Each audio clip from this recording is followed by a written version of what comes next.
Thank you all for coming this evening. My name is Dick Boehm, Dr. Richard Boehm, the director of the Grosvenor Center for Geographic Education here on Texas State University campus. This is the occasion of the 16th annual Grosvenor Distinguished Lecture. This lecture and the Grosvenor Center itself are named after my good friend Gilbert M. Grosvenor, who is now retired, but for a very long time he was the chairman of the board of trustees at National Geographic Society. And Gil Grosvenor has been a real good friend of Texas State University. He has helped us at every turn. He's given us his name for this center and for this lecture. He's helped us find distinguished candidates for this lecture series, and he's visited our campus more times than I can even count. So I just wanted to give you a little bit of background about this lecture.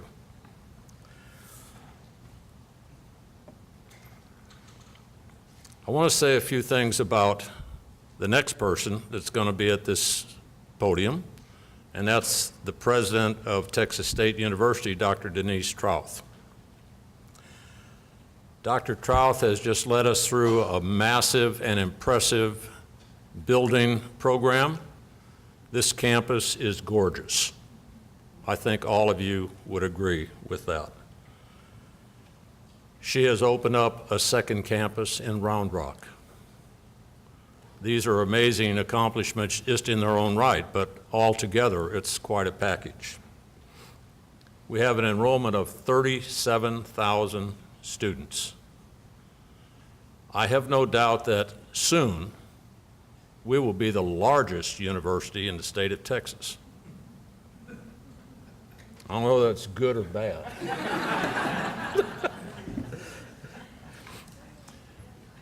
Fairly recently, within the last 2 years, Dr. Trouth has stated a goal for this university that we are to achieve Research 1 status. Now that may not make a lot of sense to many of you in the audience, but it's a sort of a natural, part of a natural evolution that great universities go through. And we're headed in the right direction. For us to reach Research 1 status would be an amazing, if I told you that we were going to have our football team start playing Ohio State and Penn State, you would maybe understand what it's all about. But that's what we're going to do in the world of research, okay? These are amazing accomplishments, and they've all been done under Dr. Trouth's leadership. Texas State University is the greatest educational opportunity in the state of Texas. I give you our president, Dr. Denise Trouth.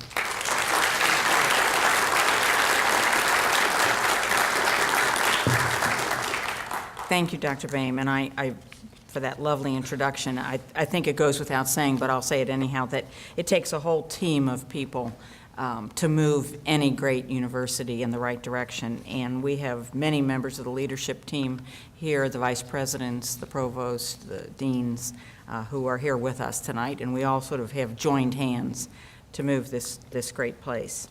But it is my pleasure to be here tonight to welcome you to the Grosvenor Lecture, to be delivered by a businessman, a philanthropist, and one of our very own, Jesse Luxton. But before I continue my remarks, I'd like to recognize some special guests who've come with Jesse here tonight. And if you could just kind of wave when I introduce you, we have his wife, Betty, who is also a proud Bobcat. She received her bachelor's degree in what was then home economics. Betty?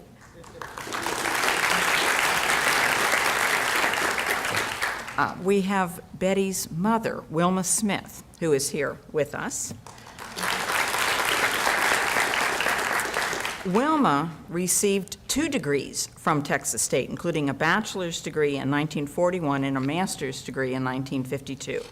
And Betty's sister, Peggy Hilburn, who graduated from Texas State with a history degree in 1973, and with her is her husband, Larry. So welcome to all of you. And welcome to you, Jesse. I've gotten to know Jesse during the last 5 years as he's joined the board of directors of the McCoy College Development Foundation. And I can tell you, in 5 years' worth of meetings with him, I've realized that he brings extraordinary preparation to those meetings. He brings a great wit, which I think all of us know that sometimes when you're having board meetings, you need a little humor, and a wealth of experience to the board. He's had an extraordinary record of success in business and civic arenas, and he's an example for all of us. The two of them have been world travelers, and they've visited 30 countries as philanthropists with an outstanding resume. So we're very pleased to have them here tonight and looking forward to hear what Jesse has to say. The Luxtons are strong supporters of education, and they've dedicated a lot of their life and their resources and their time to helping others. They've been longtime friends and supporters of our university, and recently they became heroes. Now, hero is a designation that you get at our university when you've given more than $1 million to the university over your lifetime. So we're very pleased that they are two of our heroes. As Dr. Boehm said, we now have 36,790 students at Texas State. That's 5 times the size of our enrollment back in 1966 when Jesse graduated. And we have 164,000 living alumni, which I'm sure also is at least 5 times what we had back then. We're so pleased to be here tonight for this lecture series. Over the years, it has featured wonderful speakers, such as U.S. Secretary of State James Baker III, U.S. Senator Kay Bailey Hutchinson, and President of the Republic of Malawi, Joyce Banda. And the fact that it is named for Gilbert Grosvenor, a wonderful friend of this university, a man who has tied our university's name to one of the great institutions in America, National Geographic, really has helped to reinvigorate the teaching of geography in America's schools. And Texas State is very, very proud that we have done that. It's a great partnership. We have, I think many of you know, many of the students know this, we have the largest Department of Geography in the United States. And we're not just large, our faculty is renowned across this country. We are very proud of the faculty and staff in geography, of the work they do to make our students successful, for the research that they advance. And we're proud of our students who, in geography, earn their degrees and then go forward into professions and improve the world. So I welcome you all here tonight, and I look forward to this lecture. Thank you.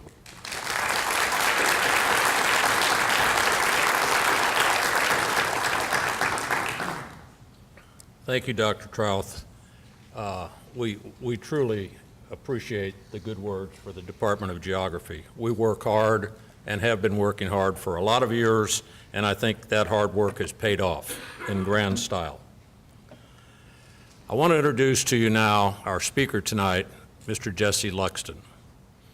I'm not going to go through and tell you all of what he did when and so on. That's in the program. You can read that for yourself. You can take the program home and read it tonight if you want. I'm going to say some other things about Jesse. And I hope he doesn't throw anything at me. It was interesting to hear Dr. Trouth mention the fact that Jesse was here in 1966. That's when I knew him, in the 60s. Now, that's telling incredible secrets about the two of us, about our age and so on. But that's when we got together for the first time. And Jesse was one of my students. And he was just like an average, at that time, Southwest Texas student. He was a good guy.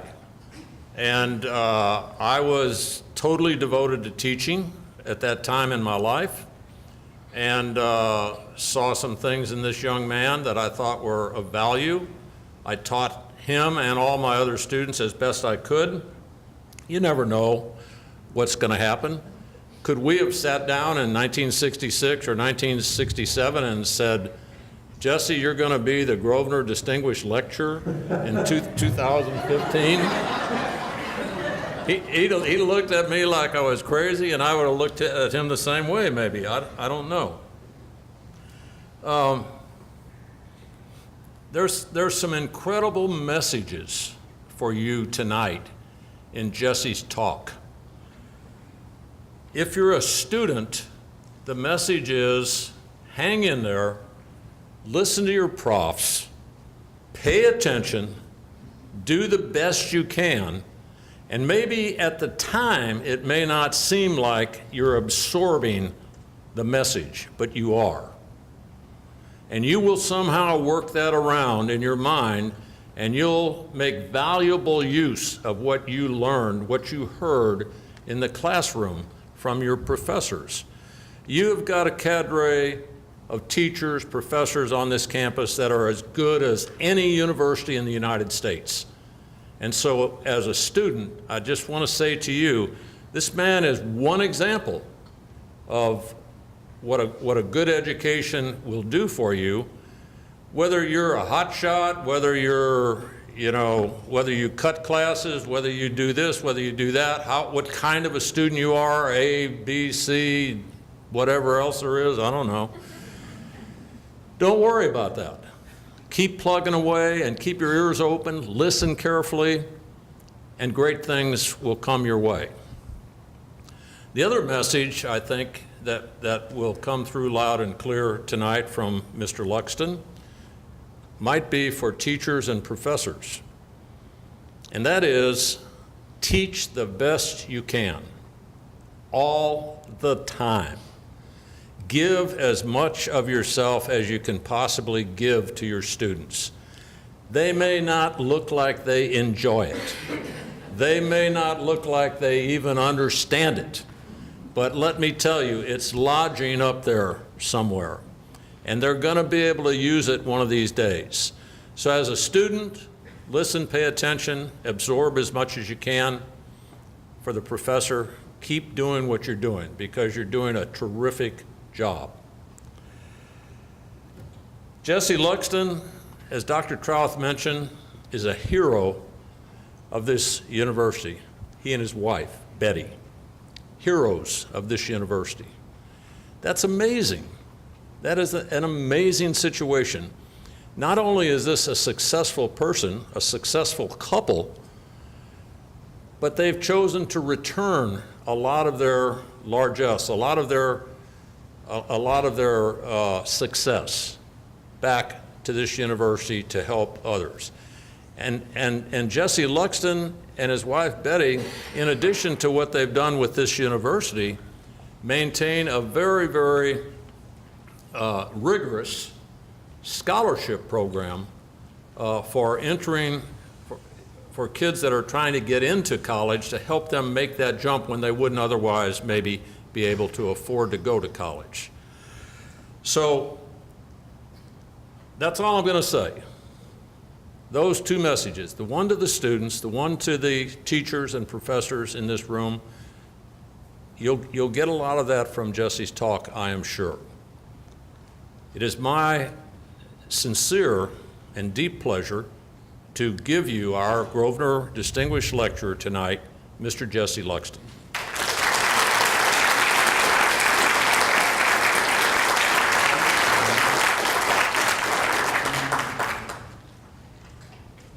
You're too kind.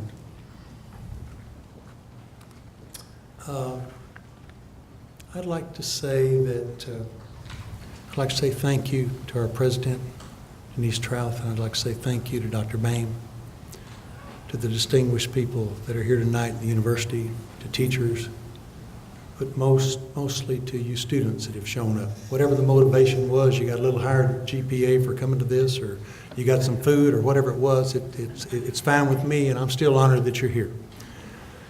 Like Dr. Bame said, it's who in the world would have thunk that I would be here tonight? It's just overwhelming. Anyhow, what I'm going to tell you tonight I'm going to tell you what I'm going to tell you, then I'm going to try to tell you, then I'm going to tell you what I told you again. I'm going to tell you what the brochure there says, the program says, how geography enriched my life and helped me make a living and helped me enjoy life and understand the world.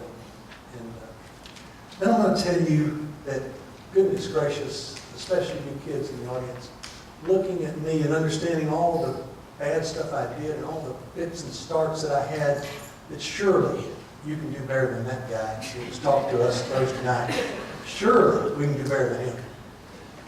And the last thing is I want to tell you, and I believe deeply, that there is no such thing as a self-made man or woman. Does not exist. So that's what I'm going to tell you. And we'll get on with it. I was born in 1942 in Uvalde, Texas, to a relatively poor family, but weren't we all? And my father got killed in the Second World War on November 18th, 1944, just before the Battle of the Bulge in France. My mother remarried a guy, and he didn't like me, and he made it pretty plain he didn't. He didn't physically abuse me, but he wasn't ever nice to me and didn't give a dog a good name to live up to. So I had kind of a bad family situation in the nuclear family. And my stepfather was in the Army, and he wasn't very successful, so we moved a lot. And because in those days, instead of kicking you out of the Army, they moved you to another post. And so we lived a lot of places. I went to 23 schools. I went to 23 schools in 12 years before I drove up to this campus in 1961. Okay, that's a sad story. We've all got sad stories. What I want to say to you is I came to school and I graduated in the third quarter of my class, and there's another story to all that. Third quarter of my class in high school, I don't know why in the world y'all let me in, but you did. I guess I made a reasonable grade on the ACT or SAT or some test that got me in.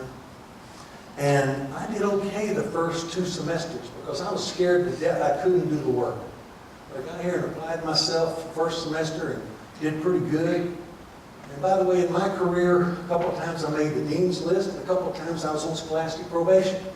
Those times I got on scholastic probation was when I didn't let my education and the books, I didn't let the books get in the way of my education. Some of my German friends here in school taught me how to drink beer, and I never had done that before, and I thought that was pretty cool. And 7 out of 10 of the students that were in this place were beautiful women, and it was heaven. It was heaven. Sometimes you just couldn't get to the books. So scholastic probation, so you get scared to death again, blah, blah, blah, blah. Anyhow, came back the second year, for the second semester. I've been to Dallas, I've made a lot of money. Came back, and we came a week early because guess what? The freshmen come back a week early. And guess what? 70% of them were pretty girls, and guess what? We thought we might get the first shot. So us other guys might get a shot. So we all got together and we had fun. We went out to what was called the county line. And we got silly.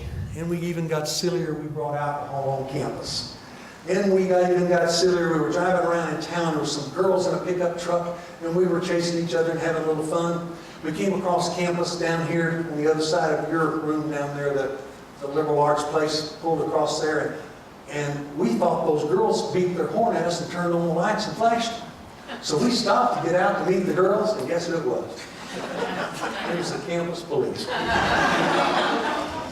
My 2 friends didn't much care because they weren't going to come back to school because they'd already flunked out in the freshman year. And I'd done okay, and so I came back. Well, I'll tell you something. You've never seen anybody get sober any quicker, because that campus policeman said he was going to call Floyd Martin, the dean of men, and that I was history.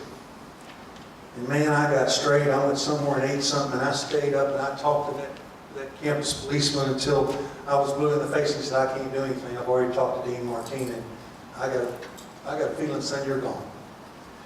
I said, "Well, okay, thank you very much."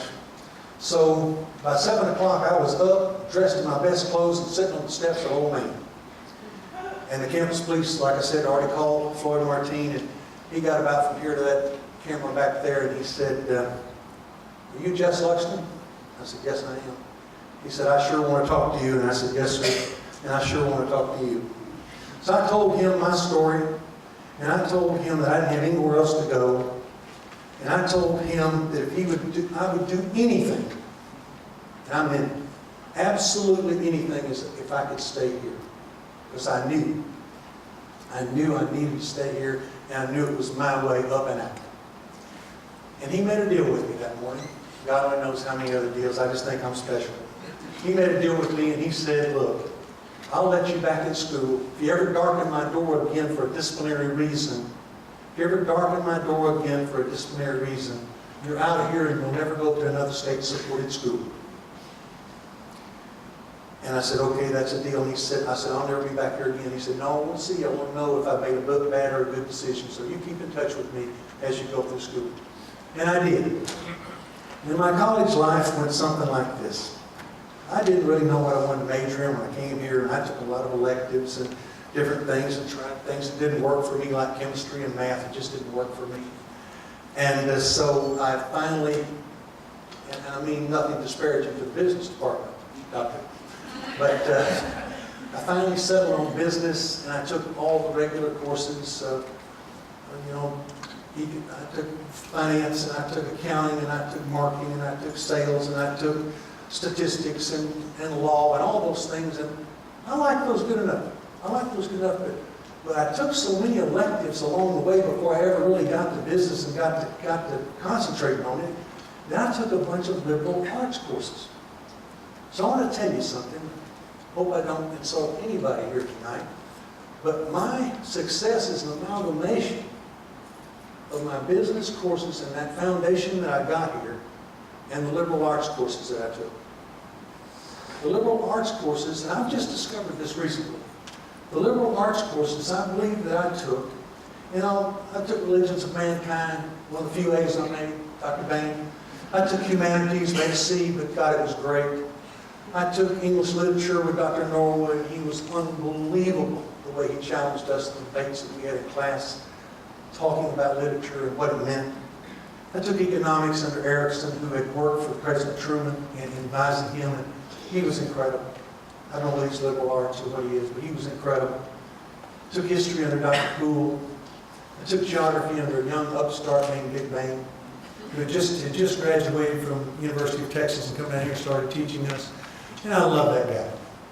We had fun. He was just 3 or 4 years older than we were.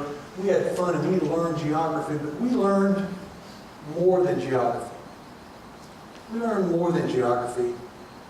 I'll hit on that in just a second, but in the liberal arts courses that I took, I'm not sure that they didn't teach me how to read better and how to write and how to speak and how to listen and how to think and how to challenge. And I think challenging, and you inspired that, and so did Dr. Norwood inspire that.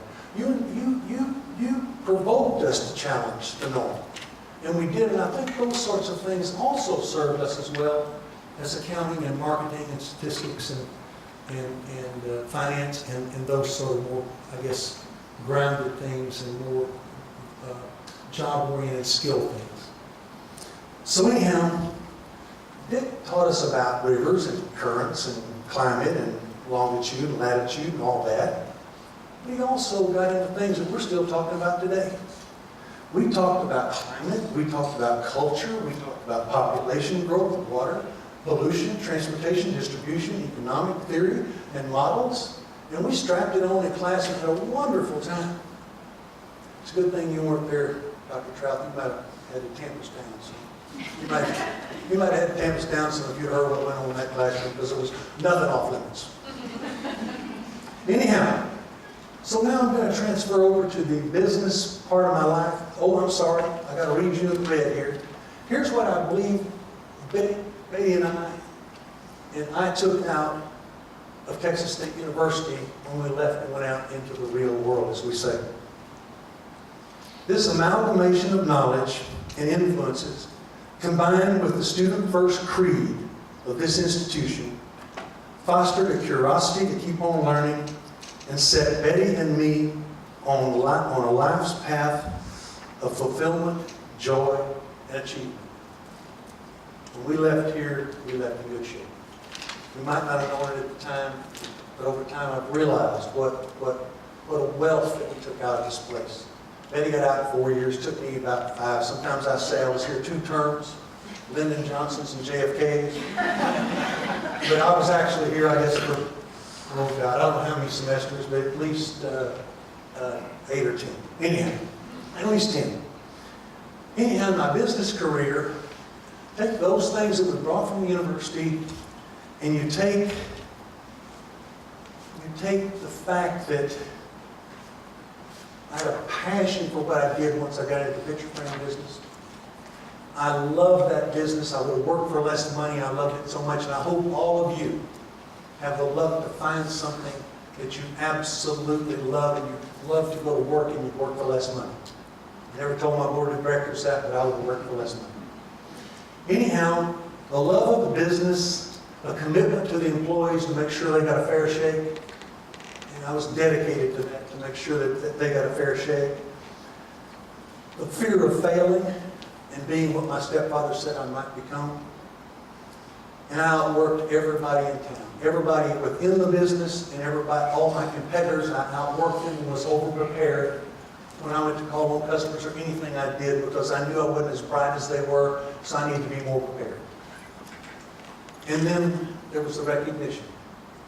It's nice to be recognized. It's nice to be up here, even though it's nerve-wracking. It's nice to be recognized, and I always enjoyed that in my business life. Anyhow, I got out, didn't get a great job, went into retailing, stayed there for 7 years, ended up running the Woolworth Company's largest store because I, again, outworked everybody. Then I got into the picture frame business, and over a time I worked for 2 different companies, and I came back and worked for National Picture Frame Company in Greenwood, Mississippi in 1978, and I left there when we sold the company in 1997. And I want to show you a little bit about what we did, Joanna. We sold mass merchants, and those channels of distribution for us were stack it deep and sell it cheap people like Family Dollar and Kmart and Walmart and Walgreens Drug and clubs like Sam's and Costco and Michael's and people like that. We sold pretty much the who's who of the discount industry in this country.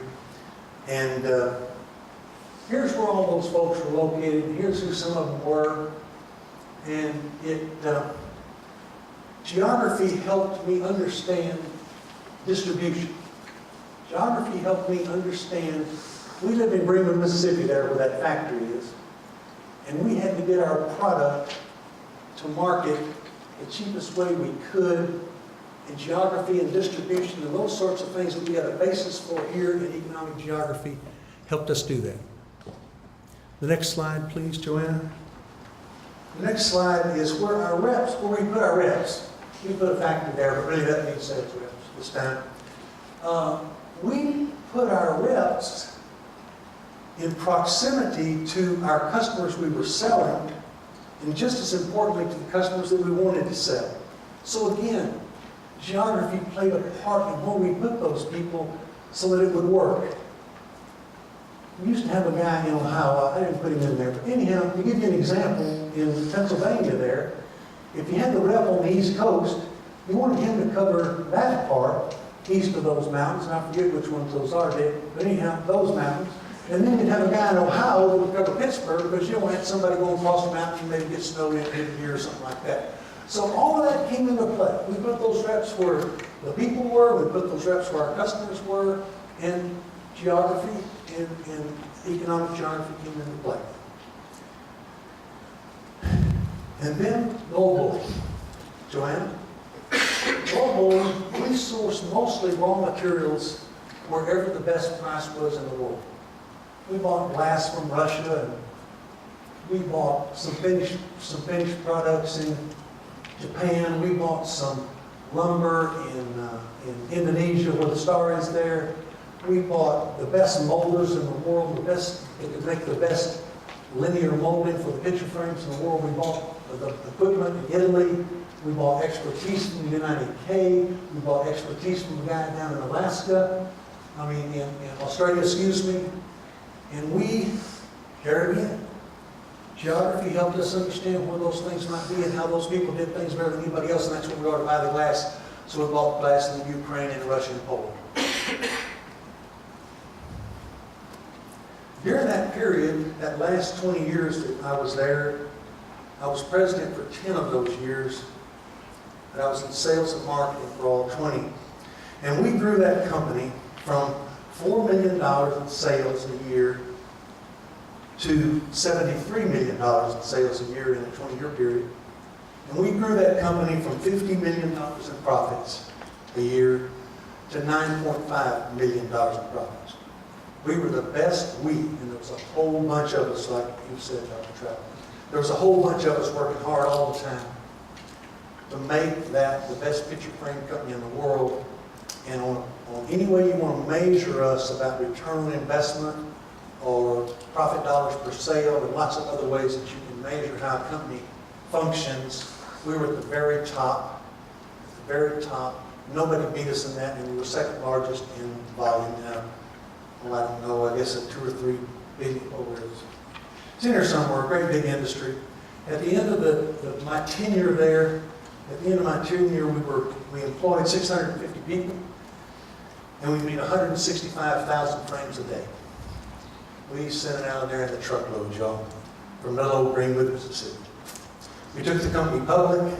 We bought our company from UWG Corporation in 1992. We took it public in 1993. And when I retired, when they decided to sell the company, and I didn't own controlling interest, and I didn't want to try to buy it, to leverage myself up to buy it.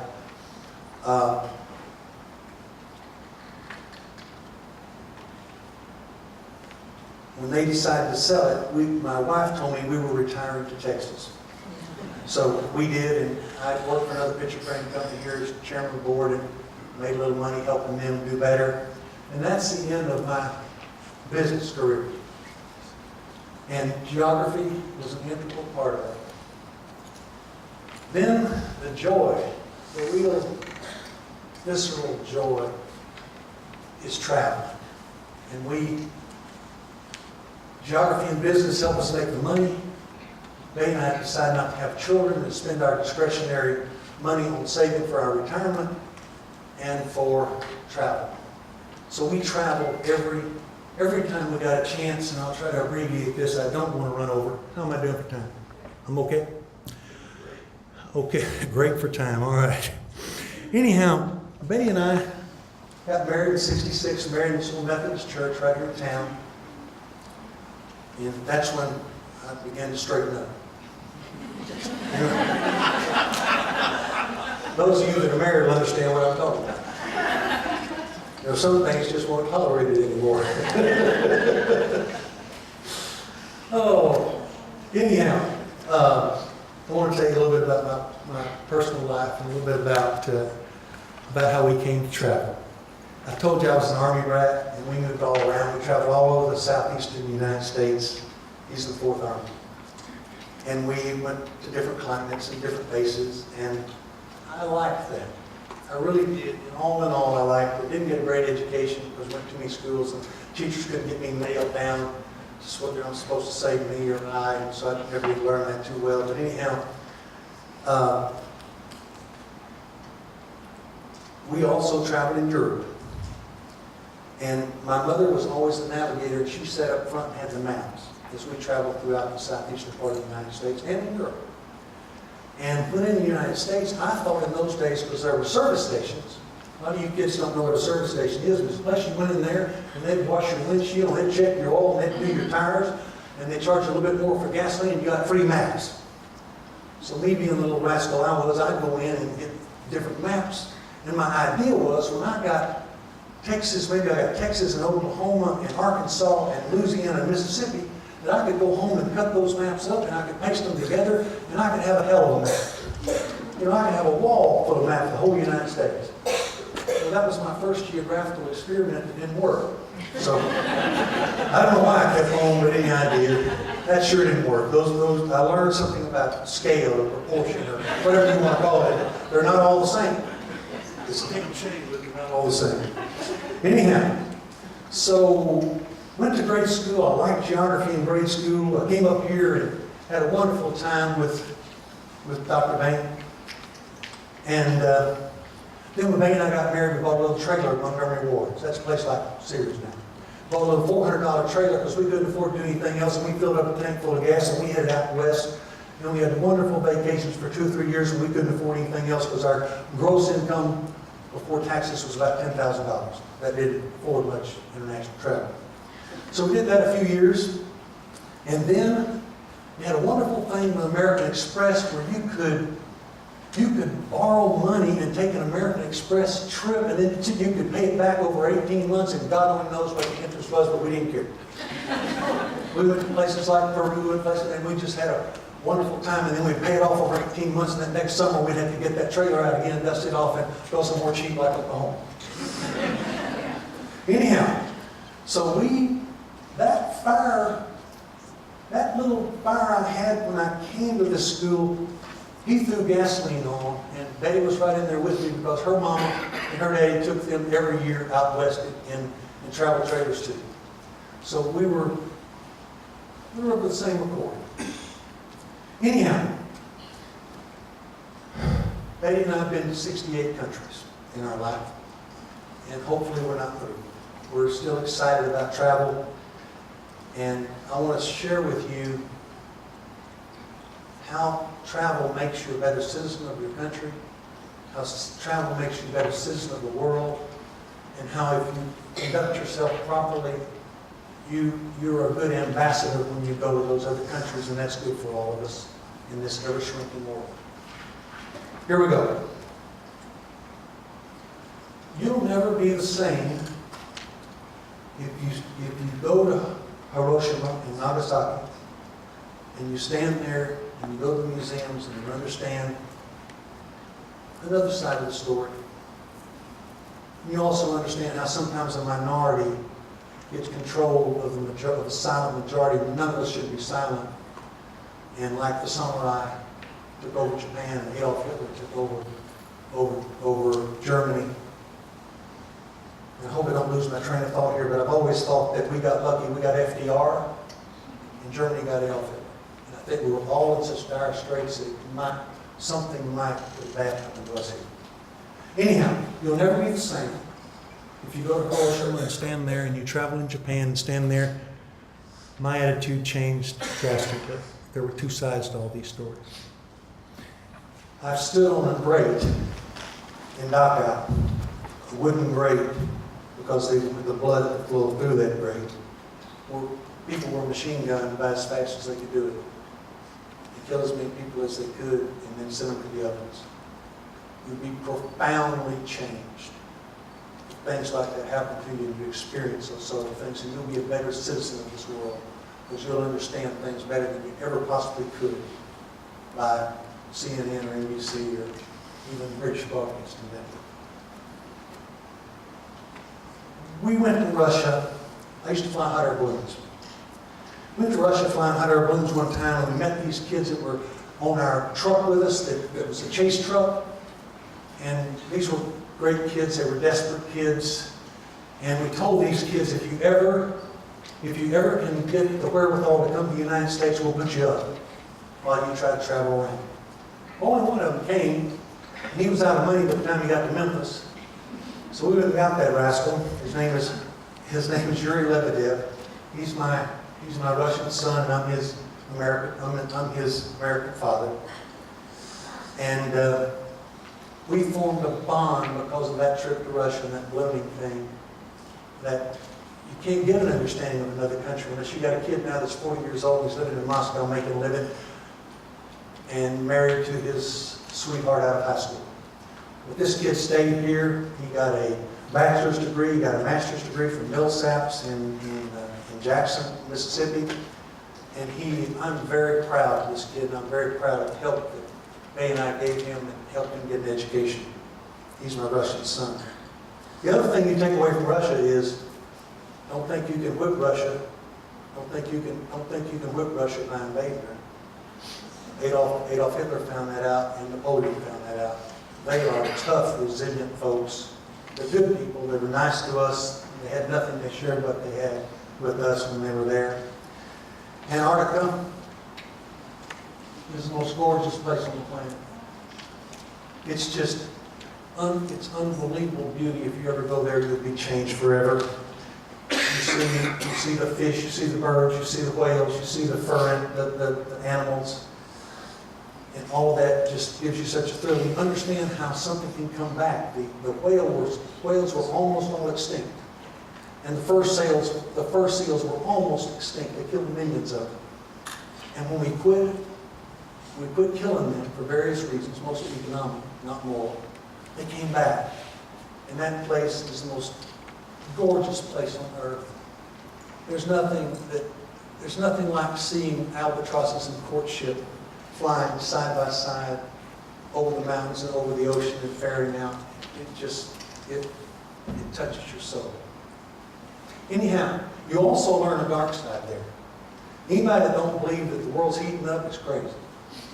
I've been to lots of places and you see those glaciers calving and you see more icebergs and you see all this and you go back there the next year and it's worse and it's worse and it's worse and it's worse. This planet is heating up. And we're working at doing some things about it, hopefully soon enough. But I learned that in Antarctica. Been to East Africa and slept in tents in East Africa and have heard the lions at night. And have felt and have smelled the grass that the elephants have walked on. And I've heard the hyenas at night. And you'll never, ever, ever get over that if you have the opportunity to do that. It's like Antarctica, but dry land. Iran and Persia. How am I doing? Need to crank it up?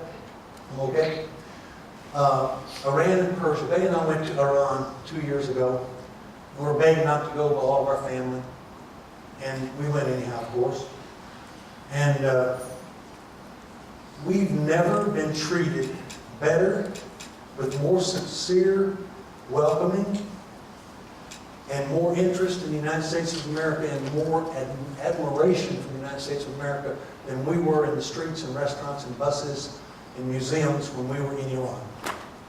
It's another example of how a minority takes over a majority.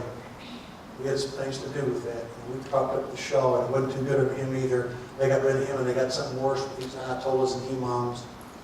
Hopefully, over some time, we can bring those folks into the global network and global community, because there's some mighty fine folks over there.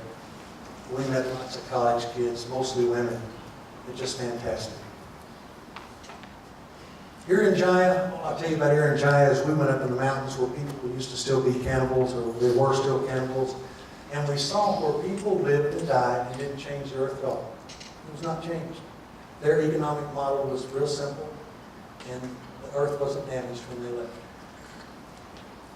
That's the takeaway there. China. The takeaway in China is, I've never seen anything compared to the economic growth. If you have dinner with a Chinese business person, I've done that several times, and you ask them, well, what about freedom? And they'll tell you, look, I used to ride, my parents rode a bicycle. I've got a Mercedes. My grandmother didn't have an icebox. I've got an apartment that's got an icebox, an ice maker, and a wine cooler, and I live on top of a skyscraper, and I live in China. And you say, well, what about freedom? What about you don't get things off of Google? You can't Google anything up. You can't fact check anything. Your kids don't know about Tiananmen Square. He said, we don't care right now. We're living so well. I'm talking about people who live on the East Coast.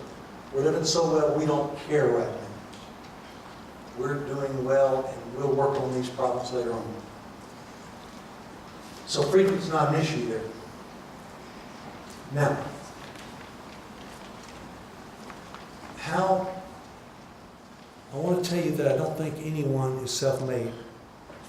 You know, I told you I was a poor little fellow, and kind of an abused kid, and I'd go to my grandmother's where I lived now on the ranch out in Lakeview. I'd go to my grandmother's, and she had an old house that didn't have any heat in a couple of places. And so I slept with my grandmother. And my grandmother told me that I was somebody, and I came from good stock, and we would weather the storm, and we did. So she not only knows what might happen to me if it hadn't been for my grandmother. My mother, a little bit tougher, she said, you know, son, nobody's going to give you anything. She said, you've got to get out there and root hog or die hungry. And to me, that means outwork everybody, and if you want to be successful, just give it all you got and see if you can beat everybody else, and you can be more successful than they did. She also gave me a wonderful piece of advice. She was pretty honest about things. She said, you're not the prettiest guy in the room. That's not that funny. You're not the prettiest guy in the room. And girls love to dance. Pretty girls love to dance. And they'll dance with a guy like you if you learn to dance. And so you can have beautiful girlfriends and a beautiful wife if you'll just learn to dance. And I was pretty good at it. And us ugly guys, we did okay with the girls. Got one for 49 years working on 50. And she also let me know about the family budget. I knew we didn't make much money. My stepfather was a corporal in the Army, and he'd get busted, and we didn't make much money. And I knew exactly how much money came in each month. Knew exactly how much money came in each month. And I knew what our car payments were, what our rent was, and how much groceries cost at the commissary from early on. And I think that was a heck of a lesson that my mother taught me. Really thrilling. The War Orphans Bill, if it hadn't been for the War Orphans Bill, which is part of the GI Bill that happened after World War II, I wouldn't have come to college. I would have never thought about coming to college. But my mother said, you got this. Your father died for it. And you get yourself up to school somewhere. It's not, I don't care where you go, you get yourself up to school somewhere, and you take advantage of your father dying for this country, and the country being generous enough to take care of you, because he's not around. So when I came to school here, I got $110 a month. It doesn't sound like much today, because that's probably Starbucks coffee or something, but I got $110 a month, and it's when we really had a truly, you've heard this before, we really had a truly state-supported school, and about 80% of it was paid for, and now about 20% is paid for, and I didn't know anybody that had student debt. So I went to school at a great time, a great school, a great time. It was financed by a smart government. The federal government gave me money on war orphans, and this state of Texas helped us go because of the way they contributed to these state-supported schools. Next thing is, this is a quickie. This will help you all understand when you walk out that you do better than I did. When I was in high school, me and some other hoodlums went over to another school, and we did some damage to the school. It was called malicious mischief over $50, which in the state of Texas constitutes a felony. The principal and the vice principal of the school were happy to kick me out, and that was really a great reason too, because I wasn't much help, and I wasn't much of a star there anyhow, except in football. And so they kicked me out and said, you can never come back. My mother never took no for anything, and she went up to see a guy named Virgil T. Blossom. Virgil T. Blossom had come to San Antonio and was the superintendent of Northeast School District, and he's the guy that was in Little Rock, Arkansas when it was integrated. So he'd been up and down the road, had a few scars. She went to him and said, look, all the other people that were with Jesse don't care if they graduate from school or not. He's got a situation where he can go to college, he's got it all paid for, and if he doesn't graduate from high school, nobody's going to let him in college. He overruled the principal and the vice principal that disliked me for really good reason. I went back to school. I got F's for that 6 weeks, and they took away my letter jacket from football. It was a very low price to pay for graduating from school, and then you guys let me come here. Betty Luxton. No man is self-made. That girl has helped us make the pivotal decisions in our life that have made us great human beings, good human beings. We're not great. We're good human beings, and we made a living, and we can get by. It's all because, a lot of that's because of Betty. Some of the most pivotal decisions we made. My father-in-law, my best friend, was a devout Christian, and he gave me the moral compass by his example as to how I would conduct myself and what my values should be if I got a little off straight. Now, we're getting to the end here, guys. I want to tell you that I've told you how geography helped me in business and in travel, how enriching that was to me and my wife. I hope you're convinced now that you can do it too, because you're not as much trouble as I was. I graduated here with a C average, and y'all are better than that, and you can do better in life than what I've done. I hope you leave here knowing that, and knowing that You know, if you get on scholastic probation, just keep on keeping on. You know, if you get on the dean's list, just, you know, hope you can make it again. But just keep on keeping on and keep on working. And then the last thing I want to say to you, listen, oh my God, I wonder if it really is the last thing. What I want to say to you is the most important thing in helping, I think, all of us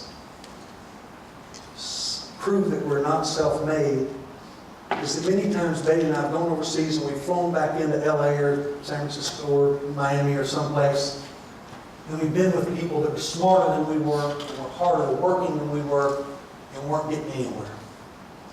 So the thing here that makes enormous difference is the fact that by the grace of God, or by an accident of birth, we were born in the United States of America.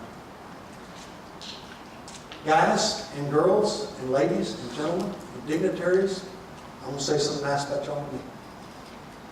That's my story, and by God, I'm sticking to it.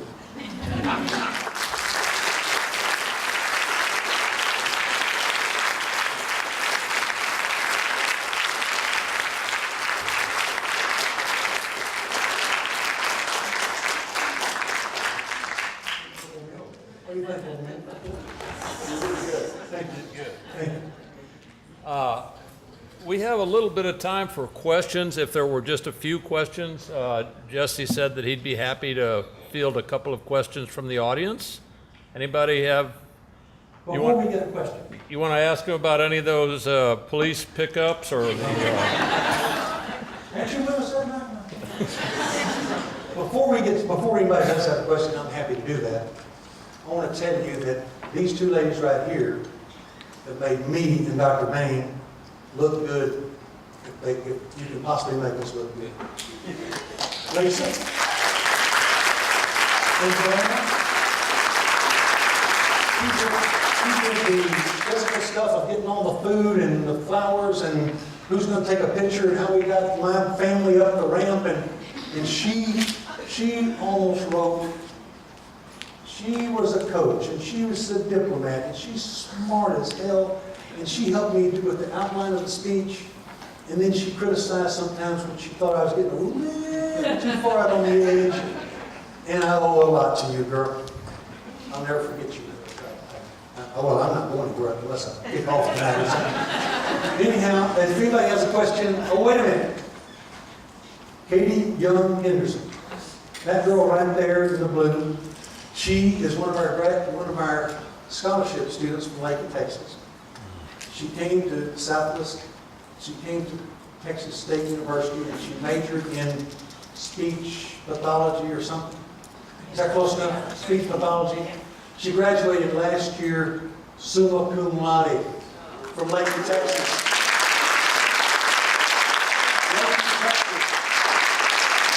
She didn't have the best background in the world, but she outworked everybody in town. That's why she's summa cum laude, and then she chose to stay here and is here now working on her master's. And I'm so proud of her.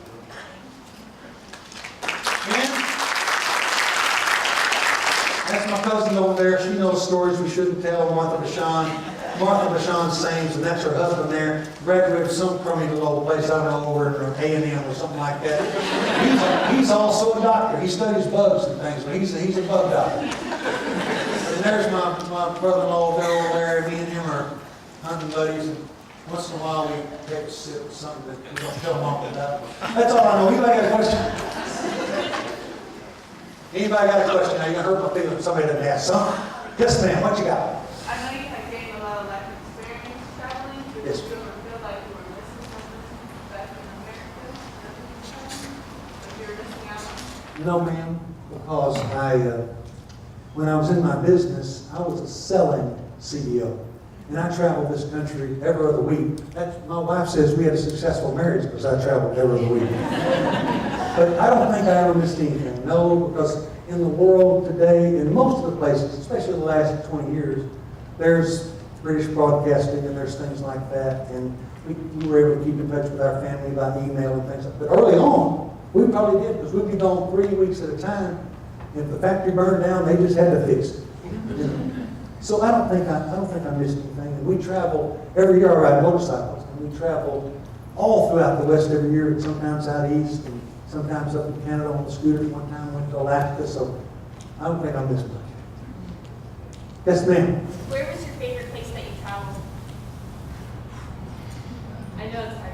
Boy, it's the hardest. You almost have to define that as to whether it's the most culturally shocking, wonderful place. I guess if I had to pick a place, if I knew I wouldn't be on this earth for 3 months, but I had a couple of months, I'd go to Serengeti and camp with him. Serengeti in Africa, there's just nothing like it. In Antarctica, lots of people say it's Antarctica. I don't know. And then there's places like India. There's places like Tibet. I mean, when you travel and you enjoy it and you appreciate everybody else and what they got and what they don't have and who they worship and who they don't, it's just, you love it all. You love it all. Yes, sir. Matt, what's your biggest accomplishment and don't say marry in your life? What's my biggest accomplishment and what? And don't say marry to your life. Oh, don't say married to my wife. Well, you know I was going to say that. Okay. Oh, goodness, my best accomplishment.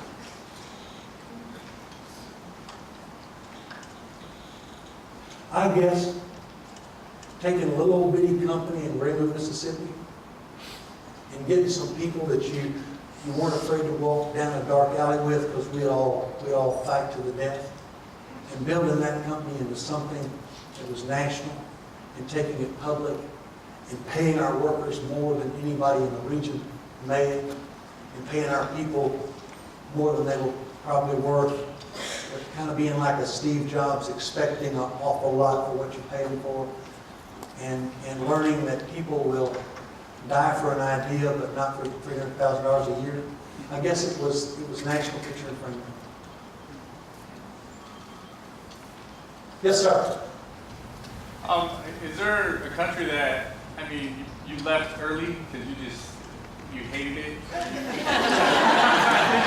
wasn't what you were expecting, or maybe like people were just rude, or something unpleasant about any place that you just didn't enjoy, or maybe made you leave early?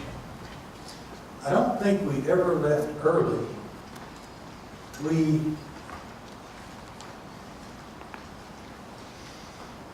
I guess the answer has to be no, but I don't care much about Europe. And a year ago or so, or 3 years ago or so, we took a cruise in the Baltic, and we went to see a lot of churches, and we walked in the rain, and there was no animals trying to catch us and eat us, and there wasn't anything strange about their religion. And we learned some things there. We learned a lot about those countries that are up there that are bordering Russia and how scared they are of Mother Russia and Mr. Putin. But I guess that part of Europe is not my thing. I love the southern parts of Italy and Greece and things like that, but Northern Europe maybe it's too nice for me or something. We always went to exotic places like Southeast Asia and Tibet and Indonesia and Africa and those sorts of places. And a lot of them were exciting. And maybe that's part of it too. It may be part of the excitement. A lot of places we went to, I got chased by a Cape buffalo. We wrecked a hot air balloon in the Serengeti, and they couldn't find us and you'll forgive the Germans for what they did in World War II, because it was a German Geographical Society or whatever the hell it was. It was those people that finally found us in the airplane, and the hyenas didn't eat us that night. But most every place is pretty rough. One more question, Jess. One more.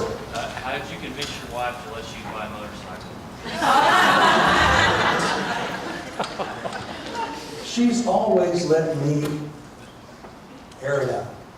She's always let me have a hot air balloon. She's always let me have an ultralight aircraft. She's never tried to restrict me from doing any of those things. She doesn't participate in any of that. She didn't much care about flying a balloon. She never got near that ultralight that I flew for a while. She does not ride on a motorcycle with me, and I guess she thinks that, I'm 21 years old or so, and if I want to go out that way. And I've always said going out that way, if you truly go out, is much better than a restaurant. Anybody else? Is there anything else? Are we through? Come here. Yes, sir. Come here. Yes, sir. You gonna spank me? You did. You gonna spank me? You're fine. Okay. Fine.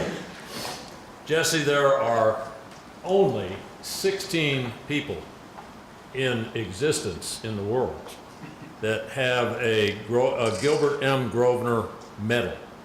They are the 16 people who have delivered the Grosvenor Distinguished Lecture. So I want to put this on you.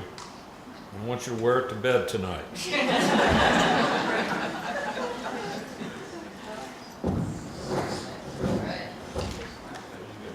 I'll share.